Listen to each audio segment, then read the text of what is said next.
國際上緊來看，因為中東的戰事，美國甲德國拍拍交情，這川普是宣布要佇咧一年以來，要對這德國撤掉5000名美軍，佮嗆聲講要對這德國車加重來扣稅。專家是指出講，這可能嚴重削弱北約聯盟的軍力，佮再去影響到德國的汽車產業。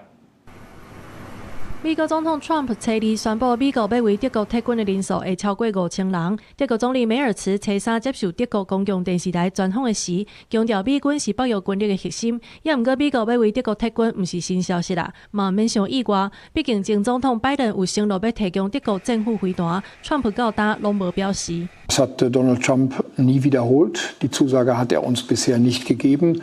Also da ist jetzt auch nicht alles neu, was wir in den letzten Tagen da hören. Es wird vielleicht ein bisschen zugespitzt, aber neu ist. 做一個北約的成員，美國目前在歐洲部署差不多10萬的軍力，其中德國超過36000人是上濟，過來是意大利甲英國差不多1萬個，也閣有西班牙3000個。毋過，就算美國撤軍，德國也是美軍在歐洲的核心重點。德國境內的拉姆斯坦空軍基地是美軍在歐洲的關鍵設施，負責空運、空投等等的任務，也是北約關鍵設施之一。當地居民認為美軍撤離有好嘛有壞。Hat allerdings auch Vorteile, das heißt, also das könnte sein, dass es mit dem Wohnraum etwas weniger streng wird in der Gegend.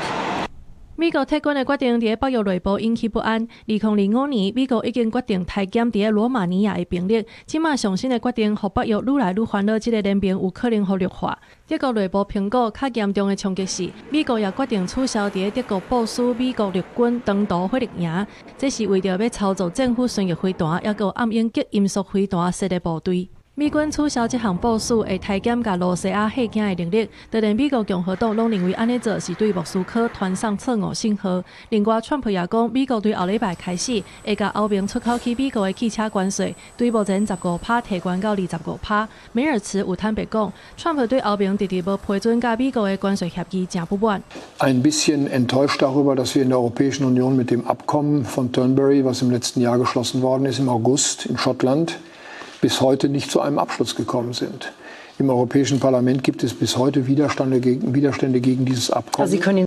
德國真濟經濟學家表示，相關的措施若實施，有可能對德國經濟甲汽車產業產生大影響。北約成員國當中，意大利甲西班牙已經拒絕予美國使用伊境內軍事基地對伊朗作戰，這兩個互人看作是川普說落來要處罰的對象。川普也已經表示，未來將有可能會減少這兩國美軍的數量。公司新聞，景元慶編譯。